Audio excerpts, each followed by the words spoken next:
किसी भी कार्य को करने के लिए दो चीजें हमारे पास जरूर होती हैं। वो होती है, पहली चीज होती है भूमि और दूसरी चीज होती है भूमि पर किए जाने वाले हमारे सभी एक्शंस। अब आप लोग देखेंगे कि हमारे शास्त्रों में भी भूमि को दो प्रकार का बताया गया है। पहली भूमि होती है जिसे कहते हैं जन्म भूमि। जन्म भूमि वो भूमि जहां पर हमारा जन्म हुआ, ऑब्वियस। दूसरी होती है कर्म भूमि, जहां पर हमने अपने जीवन के कृत्यों को किया। जन्म भूमि और कर्म भूमि ये एक भी रह सकती है, लेकिन ऐसा भी हो सकता है कि जन्म आपका कहीं और हुआ और कर्म आपने किसी और जगह पर जाकर किए।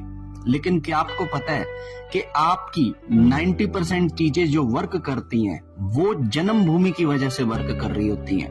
क्योंकि जिस समय पर आप एक नई आत्मा, एक पिंड के साथ इस धरती पर उतरते हो, तो आपकी जो जन्म भूमि होती है ये आपके लिए सबसे अधिक पूजनीय मानी जाती है। चाहे आप शास्त्र का कोई भी विधान करो, इस जन्म भूमि पर ही आपने जन्म लेकर अपने नाम को और इस हर एक मटेरियल को पाया। तो जन्म भूमि की पूजा हर एक शास्त्र के अंदर बताई गई है। आज मैं आपको कुछ ऐसी चीजें बताता हूं जो आपके लाइफ से टेंशन को खत्म कर सकती है। सबसे पहली चीज, अगर आपके लाइफ में पैसे की बहुत ज्यादा तंगी है तो आप अपनी जन्म भूमि पर जाकर एक नारियल अपनी जन्म भूमि के ऊपर रखकर प्रसाद के रूप में प्रसाद और गंगा जल चढ़ाकर जमीन को जब भी आप नमन करेंगे, आप देखेंगे कि आपके घर के जो इन्वेस्टमेंट आपने कर रखी हैं वो अब तक लॉस में थी, लेकिन अब वो फायदे के अंदर आने लग गई हैं।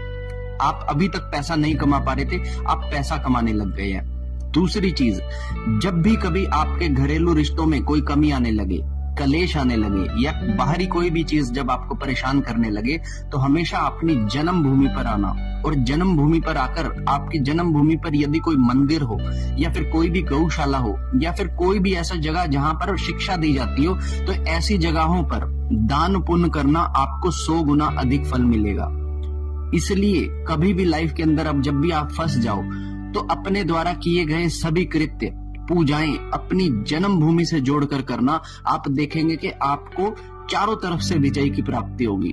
आपको हर तरफ से आपके दुश्मन परास्त होंगे और आप जीवन में वो स्थान पाएंगे जो आपने कभी इमेजिन भी नहीं किया था। आशा करता हूं कि मेरी ये बात आपको समझ में आई होगी। हर हर महादेव, जय माता दी।